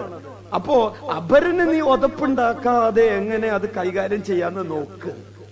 അപരന്റെ നന്മ കാക്ഷിക്ക് എന്നാണ് പൗലോസ്. അങ്ങനെ അപരന്റെ നന്മ കാക്ഷിക്കുമ്പോഴാണ് 1 കൊറിന്തോസ് 10:31, അതായത് നേരത്തെ വായിച്ച വചനത്തിന്റെ അടിയിലുള്ള ഭാഗം. അതിനാൽ നിങ്ങൾ ഭക്ഷിക്കുകയോ പാനം ചെയ്യുകയോ മറ്റെന്തെങ്കിലും ചെയ്യുമ്പോ അപരന്റെ നന്മ നോക്കി നീ ഭക്ഷിക്ക്, അപരന്റെ നന്മ നോക്കിയിട്ട് നീ പാനം ചെയ്യ്. അങ്ങനെ നീ ചെയ്യുമ്പോൾ അവയിലെല്ലാം ദൈവം മഹത്വപ്പെടും. ഹല്ലേലൂയ. അങ്ങനെ തിന്നുകയോ കുടിക്കുകയോ എന്ത് ചെയ്താലും ദൈവത്തിന്റെ മഹത്വത്തിന് വേണ്ടി അത് ചെയ്യ്, അപരന്റെ നന്മയ്ക്ക് വേണ്ടി അത് ചെയ്യ്. ഹല്ലേലൂയ. ഉച്ചത്തിൽ വിളിച്ച ഈശോയേ. നമ്മുടെ പറമ്പിന്റെ അതിര് കെട്ടുമ്പോഴേ, വേലി കെട്ടുമ്പോ ആരുടെ നന്മ അന്വേഷിച്ചോണ്ടായിരിക്കും ആ മതില് കെട്ടണത്?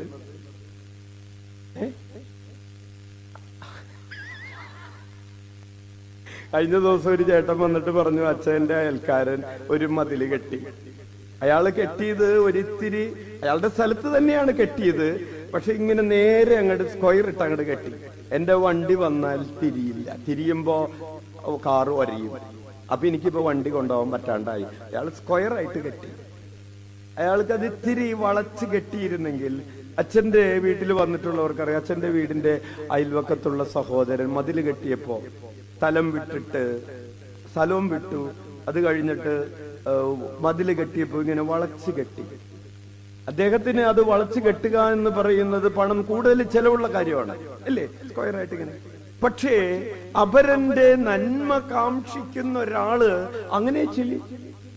അങ്ങനെ ചെയ്യാനായിട്ട്, അങ്ങനെ ചെയ്യുമ്പോ പ്രിയപ്പെട്ടവരെ എന്ത് സംഭവിക്കും? ദൈവം മഹത്വപ്പെടും. അങ്ങനെ ദൈവം മഹത്വപ്പെടണം. ഞാൻ എന്റെ സ്ഥലം വിറ്റു കൊടുത്തിട്ട് ദൈവം അങ്ങനെ മഹത്വപ്പെടണ്ട അല്ലേ? Price the lord, hallelujah. അച്ഛൻ ഞങ്ങളിത് അച്ഛൻ ഇവിടെ വെറുതെ പറയുന്നതല്ല. ഞങ്ങൾ ഇപ്പൊ അച്ഛൻ പറയുമ്പോ ഒക്കെയുള്ളവരുടെ കാര്യമൊക്കെ അങ്ങനെയാണല്ലോ. നമ്മളിവിടെ പുറകുവശത്ത് മതില് കെട്ടിയപ്പോ ആ മതില് കെട്ടിയത് ഒരാളും ചോദിക്കാതെ 6 അടി വിട്ടിട്ട് ആ സ്ഥലത്തിന്, നേരത്തെ 3 അടി വിട്ടിട്ടുണ്ടായിരുന്നു, പിന്നെ 3 അടി കൂടുതൽ വിട്ട് ഒരു 10 സെന്റ് സ്ഥലത്തോളം അപ്പുറത്തെ പുറകിലൂടെ പോകുന്ന ആളുകൾക്ക് പഞ്ചായത്ത് റോഡാകണമെങ്കിൽ വീതി വേണം, എന്നാലേ കോൺക്രീറ്റ് ചെയ്യുള്ളൂ. അതിനുള്ള സ്ഥലത്തിൽ കൂടുതൽ വിട്ടിട്ടാണ് ഇവിടെ നമ്മൾ 10 സെന്റ് വിട്ട് കൊടുത്തിട്ടാണ് മതില് കെട്ടിയത്. കൈയടിച്ചോ നിങ്ങൾ? ഹല്ലേലൂയ. ഇനി അച്ഛന് പറയാല്ല ഇല്ലേ? Price the Lord. അപ്പോ പ്രിയപ്പെട്ടവരെ, മറ്റുള്ളവരുടെ അപ്പോ ആ വഴി കൂടെ നടക്കുന്നവരൊക്കെ എന്ത് ചെയ്യും? ഓ, അച്ഛന്മാര് ആ സ്ഥലം വിറ്റ് തന്നതുകൊണ്ട് നമുക്ക് വഴിയായി എന്ന് പറയില്ലേ? അപ്പൊ ആര് മഹത്വപ്പെടും? ദൈവം മഹത്വപ്പെടും. ഇനി നിങ്ങൾ വിചാരിച്ച് അതൊന്നും വിട്ടു കൊടുക്കാതെയാണ് മതില് കെട്ടിയെന്ന് വിചാരിച്ചോ? അപ്പൊ എന്ത് പറയും? നടക്കുമ്പോഴൊക്കെ എന്ത് പറയും? ദുഷ്ടന്മാരെന്ന് പറയും ഇല്ലേ? അപ്പൊ ആരുടെ മഹത്വമാണ് ഇല്ലാതെ ആവുന്നത്? അല്ലേ?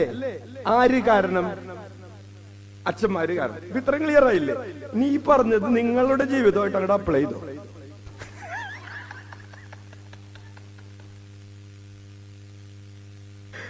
അപ്ലൈ ചെയ്തില്ലേ? അപ്പൊ ആരെങ്കിലും സ്ഥലം വളച്ചു കെട്ടി മറ്റുള്ളവരുടെ ഉപകാരം നോക്കാതെ ചെയ്തിട്ടുണ്ടെങ്കിൽ ഇന്ന് തന്നെ വീട്ടിൽ ചെന്നിട്ട് ആ വേലി അങ്ങോട്ട് പൊളിച്ചു കളയാ. അപ്പൊ പ്രിയപ്പെട്ടവരെ, നമ്മൾ മറ്റുള്ളവരുടെ നന്മ അന്വേഷിക്കുമ്പോൾ അത് ദൈവം മഹത്വപ്പെടുകയാണ്. ഹല്ലേലൂയ. അതുകൊണ്ടാണ് തെസ്സലോനിയക്കാർക്ക് എഴുതിയ 1-ാം ലേഖനം 1 തെസ്സലോനിയൻ 5:15 1 തെസ്സലോനിയൻ 5:15 ആരും ആരോടും തിന്മയ്ക്ക് പകരം തിന്മ ചെയ്യാതിരിക്കാനും തമ്മിലും എല്ലാവരോടും സദാ നന്മ ചെയ്യാനും ശ്രദ്ധിക്കുക.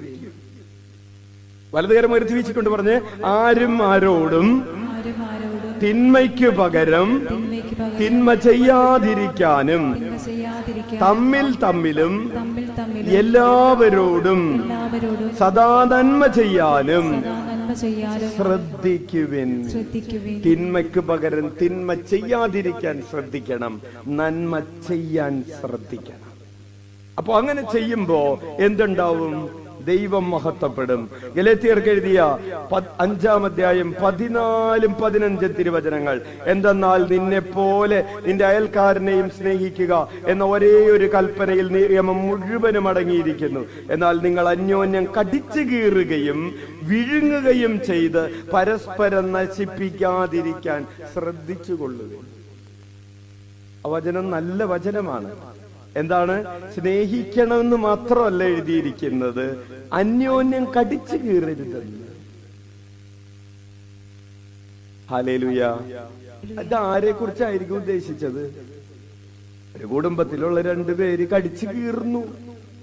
അങ്ങനെ കടിച്ചു കീറാതിരിക്കാൻ ശ്രദ്ധിച്ചു. Price the lord. Hallelujah, hallelujah. ഒരു നാത്തൂൻ വേറൊരു നാത്തൂനെ കടിച്ചു കീറി. ചില കാര്യങ്ങള് അവസാനം, അതായത് വീട്ടിലെ മരുമകളോട് ആങ്ങളുടെ ഭാര്യനെ കടിച്ചു കീറി. അവസാനം നാത്തൂൻ പറഞ്ഞു, ഇനി ചേച്ചി ഇവിടെ നിൽക്കണ്ട, ഇറങ്ങിക്കോന്ന് പറഞ്ഞു. പരസ്പരം കടിച്ചു കീറുകയും വിഴുങ്ങുകയും ചെയ്ത് പരസ്പരം നശിപ്പിക്കാതിരിക്കാൻ. ഇങ്ങനെ കടിച്ചു കീറുമ്പോ നമ്മൾ പരസ്പരം നശിപ്പിക്കുകയാണ്. പ്രിയപ്പെട്ടവരെ, ഓടുന്ന പട്ടിക്കും ഓടിച്ചിടുന്ന പട്ടിക്കും കേതപ്പൊന്ന് അല്ലേ?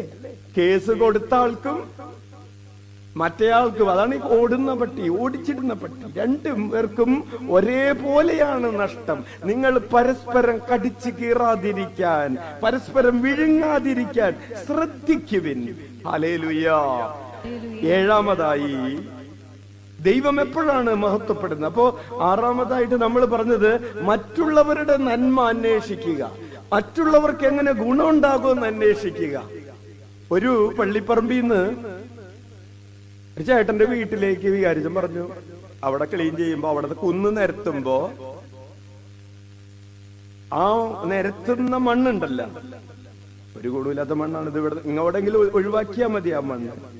പറഞ്ഞു അവിടെ ഇത്തിരി ആ മറ്റേ ചേട്ടന്റെ വീട്ടിൽ ഇത്തിരി കുഴിയുണ്ട്, അവിടെ കൊണ്ടുവന്ന് ഇട്ടാക്കാന്ന് പറഞ്ഞു.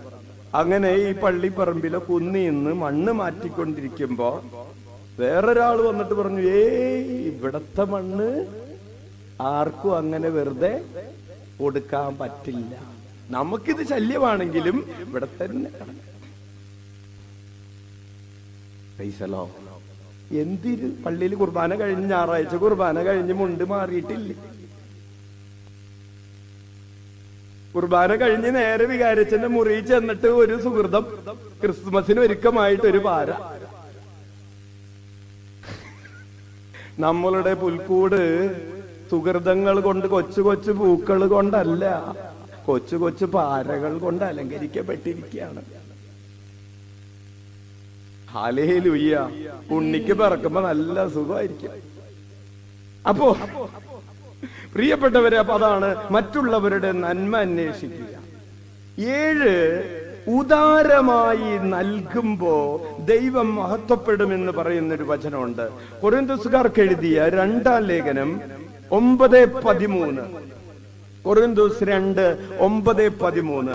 ക്രിസ്തുവിന്റെ സുവിശേഷം ശിരസ വഹിക്കുന്നതിനുള്ള നിങ്ങളുടെ വിധേയത്വം വഴിയും അവരോടും മറ്റെല്ലാവരോടും നിങ്ങൾക്കുള്ള കൂട്ടായ്മയുടെ ഔദാര്യം വഴിയും നിങ്ങളുടെ ശുശ്രൂഷയെ പറ്റി ബോധ്യപ്പെട്ട് അവർ ദൈവത്തെ സ്തുതിക്കും.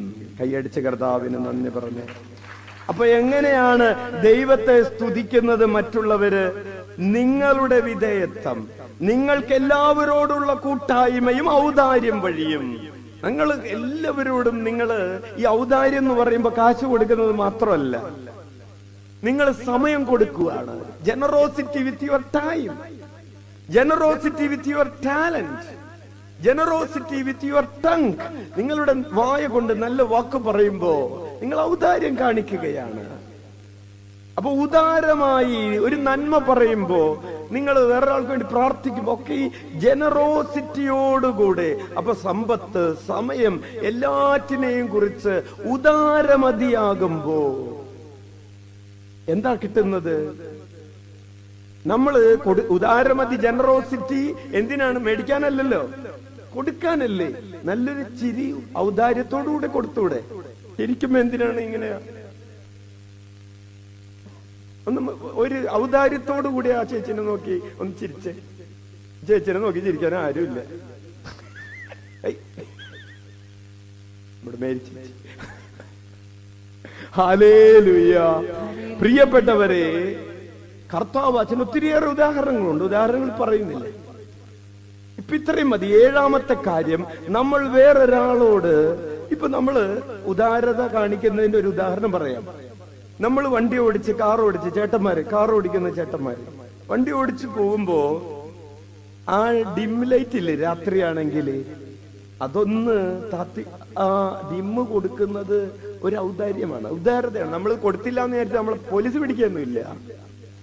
നമ്മള് ഇപ്പൊ മഴക്കാലത്ത് വണ്ടി ഓടിക്കുമ്പോ നമ്മളൊരാള് സൈഡിൽ കൂടെ പോകുന്നുണ്ട്, നമ്മളിപ്പോ സ്പീഡ് എടുത്തു കഴിഞ്ഞാൽ അയാളുടെ മേത്ത് വെള്ളം തെറിക്കുമെന്ന് വിചാരിച്ച് അതൊന്ന് സ്ലോ ചെയ്ത് അയാളുടെ മേലില്, അല്ലെങ്കിൽ ഒരാൾ സ്കൂട്ടറിന് പോകുന്നുണ്ട്, അയാൾക്കൊരു ബുദ്ധിമുട്ടുണ്ടാകാത്ത രീതിയിൽ ഒന്ന് സ്ലോ ചെയ്യുമ്പോ അത് നമ്മൾ അയാളോട് കാണിക്കുന്ന ഒരു ഔദാര്യമാണ്. അങ്ങനെ എത്രയോ ചെറിയതും വലുതും ഒക്കെ ആയിട്ടുള്ള ഉദാഹരണങ്ങള്. Hallelujah, hallelujah.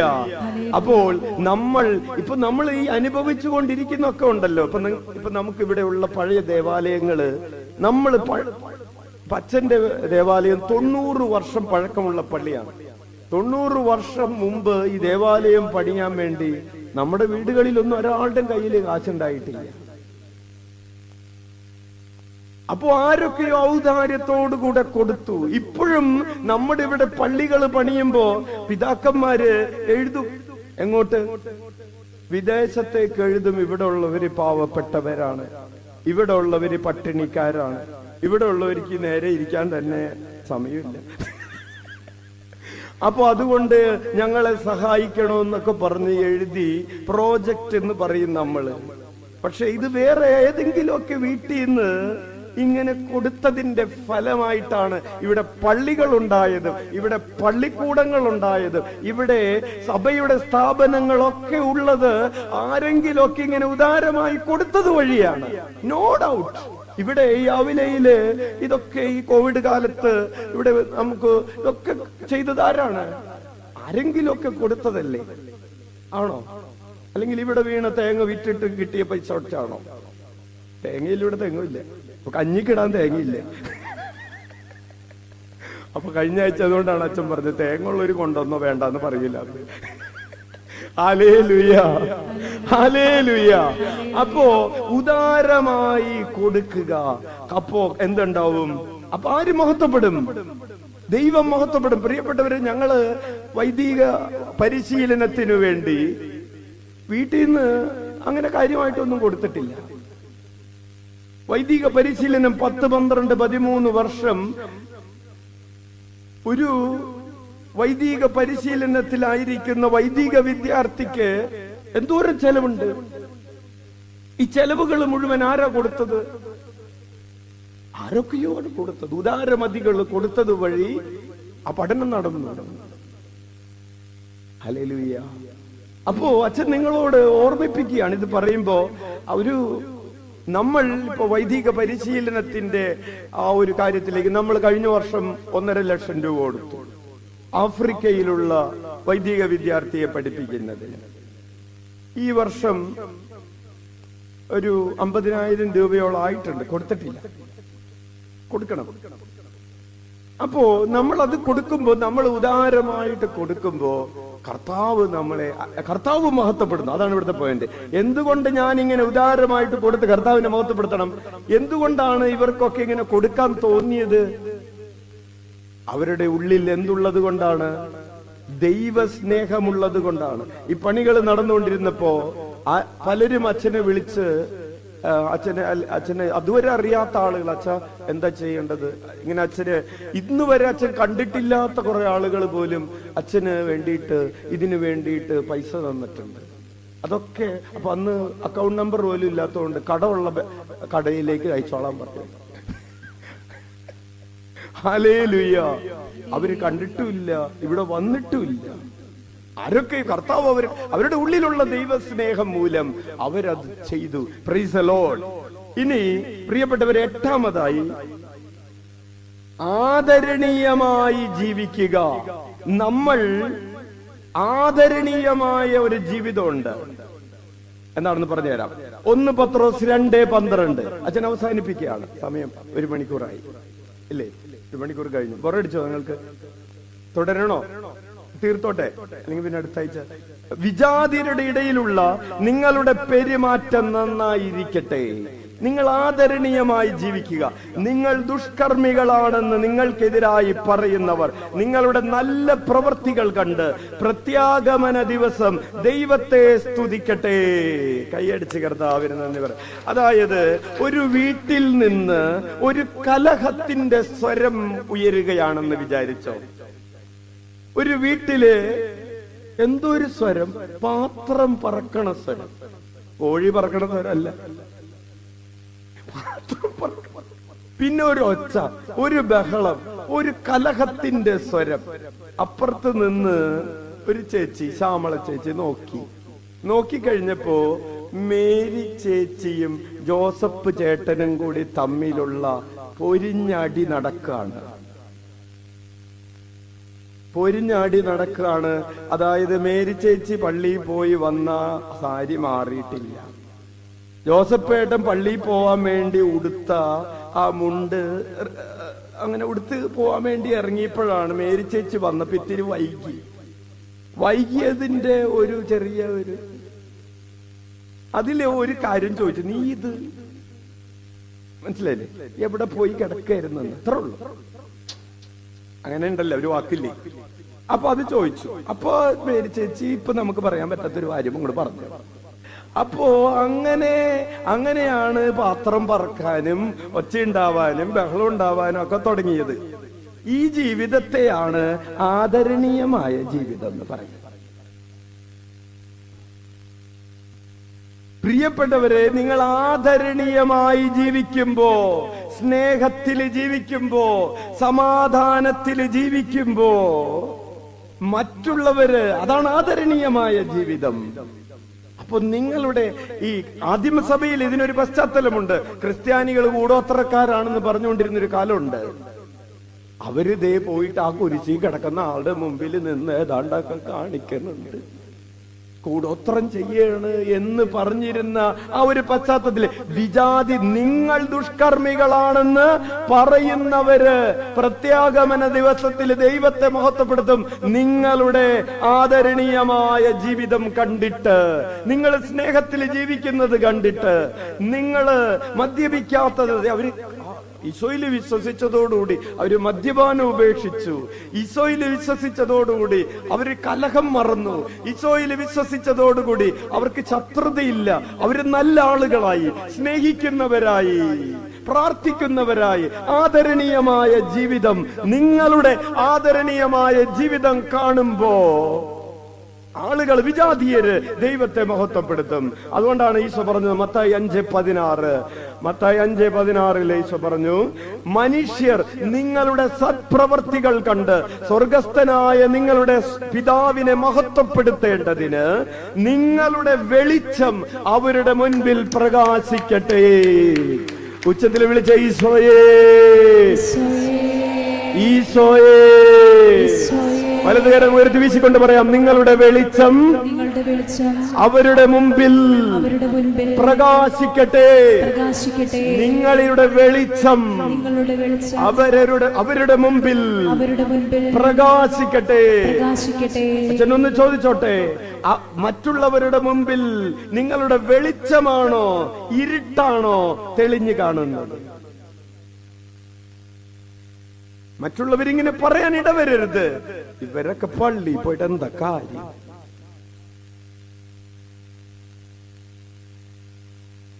എന്ന് അവര് പറയണം. ഈ ചേച്ചി രാവിലെ പോയിട്ട് എന്താ കാര്യം, ചേട്ടൻ എന്ന് പറയാൻ നമ്മുടെ പ്രവൃത്തികൾ വഴി പറയാൻ ഇടവരരുത്. ഹല്ലേലൂയ. 9ാമതായിട്ട്, സഹനങ്ങളിൽ, പീഡനങ്ങളിൽ വിശ്വസ്തയോടുകൂടെ നിലനിൽക്കുമ്പോൾ പ്രിയപ്പെട്ടവരെ നമ്മൾ ദൈവത്തെ മഹത്വപ്പെടുത്തുകയാണ്. 1 പത്രോസ് 4:6, ക്രിസ്ത്യാനി എന്ന നിലയിലാണ് ഒരുവൻ പീഡ സഹിക്കുന്നതെങ്കിൽ അതിൽ അവൻ ലജ്ജിക്കാതിരിക്കട്ടെ. പിന്നെയോ ക്രിസ്ത്യാനി എന്ന നാമത്തിൽ അഭിമാനിച്ചുകൊണ്ട് അവൻ ദൈവത്തെ മഹത്വപ്പെടുത്തട്ടെ. ഒരു സഹനം വരുമ്പോ നീ വിശ്വാസം ഉപേക്ഷിക്കുന്നുണ്ടെങ്കിൽ നീ ദൈവത്തെ മഹത്വപ്പെടുത്തുകയല്ല. നീ പ്രാർത്ഥിച്ച, നീ ചോദിച്ചത് ഒരു കാര്യം കിട്ടിയില്ല, അപ്പൊ നീ ദൈവത്തെ ഉപേക്ഷിക്കുന്നുണ്ടെങ്കിൽ നീ സഹനങ്ങളിൽ, പീഡനങ്ങളിൽ വിശ്വസ്തയോടുകൂടെ നിലനിൽക്കുമ്പോഴാണ് ദൈവം മഹത്വപ്പെടുന്നത്. അച്ഛനറിയാം, ഒറീസയില് കൊല്ലാൻ വീട് പോയി, സ്ഥലം പോയി, ജീവൻ പോയി, എന്നിട്ടും പറയാണ്, പ്രിയപ്പെട്ടവര് മരിച്ചു, കൊല്ലപ്പെട്ടു. തന്റെ ഭർത്താവിനെ കൺമുമ്പിലിട്ട് അടിച്ചു കൊല്ലുന്നത് കണ്ട ഒരു ഭാര്യ,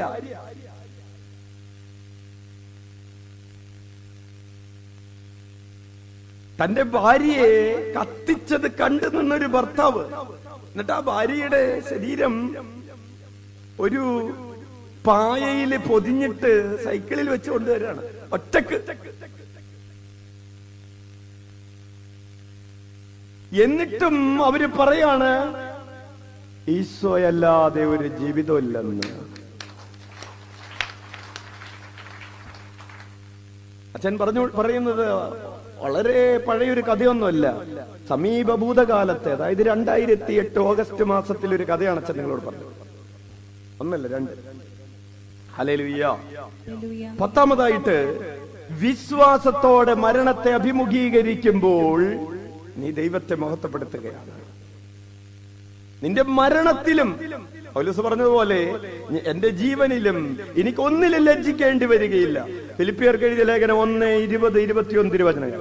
എനിക്കൊന്നിലും, ഫിലിപ്പി 1:20-21, എനിക്കൊന്നിലും ലജ്ജിക്കേണ്ടി വരികയില്ല. പൂർണ്ണ ധൈര്യത്തോടെ എപ്പോഴും എന്ന പോലെ ഇപ്പോഴും ക്രിസ്തു എന്റെ ശരീരത്തിൽ ജീവിതം വഴിയോ മരണം വഴിയോ മഹത്വപ്പെടണമെന്നും എനിക്ക് തീവ്രമായ ആഗ്രഹവും പ്രതീക്ഷയുമുണ്ട്. എനിക്ക് ജീവിതം ക്രിസ്തുവും മരണം നേട്ടവുമാണ്. എന്തുകൊണ്ടാണ്? എന്റെ മരണത്തിലും എന്റെ കർത്താവ്. അപ്പൊ വിശ്വാസത്തോടുകൂടെ പത്രോസും പൗലോസും ഒക്കെ വിശ്വാസത്തോടുകൂടെ മരണത്തെ നേരിട്ടു. പത്രോസ് പറഞ്ഞു, നേരെ ക്രൂശിക്കണ്ട, അതിനുള്ള യോഗ്യത എനിക്കില്ല, തല കീഴായിട്ട് ക്രൂശിച്ചോ എന്ന് പറഞ്ഞ് പത്രോസ് എന്റെ ശിരസ് വെട്ടാൻ വേണ്ടി തല നീട്ടിക്കൊടുത്ത് പൗലോസ് വിശ്വാസത്തോടെ മരണത്തെ അഭിമുഖീകരിച്ചപ്പോ അവരുടെ ജീവിതം ആരെ മഹത്വപ്പെടുത്തുന്ന ജീവിതമായി മാറി? ദൈവത്തെ മഹത്വപ്പെടുത്തുന്ന. എന്തുകൊണ്ടാണ് അങ്ങനെ മഹത്വപ്പെടുത്താൻ കഴിഞ്ഞത്? ഉള്ളിൽ ദൈവസ്നേഹമുള്ളത് കൊണ്ട്. ഹല്ലേലൂയ. അപ്പോ ഉള്ളിൽ ദൈവസ്നേഹമുണ്ടോ എന്ന് അളക്കുന്നതിനുള്ളൊരു കാര്യമാണ് നീ എങ്ങനെയൊക്കെ ദൈവത്തെ മഹത്വപ്പെടുത്തുന്നുണ്ട് എന്ന് പരിശോധിച്ചിട്ടാണ് നിന്റെ ഉള്ളിൽ ദൈവസ്നേഹം ഉണ്ടോ എന്ന് നോക്കുന്നത്. നമ്മൾ വിചാരിക്കരുത് ദൈവസ്നേഹം എങ്ങനെ അളക്കാൻ പറ്റുമെന്ന്. അളക്കാൻ പറ്റും. Price the Lord. അപ്പോ നമുക്ക് കണ്ണുകളടക്കാം.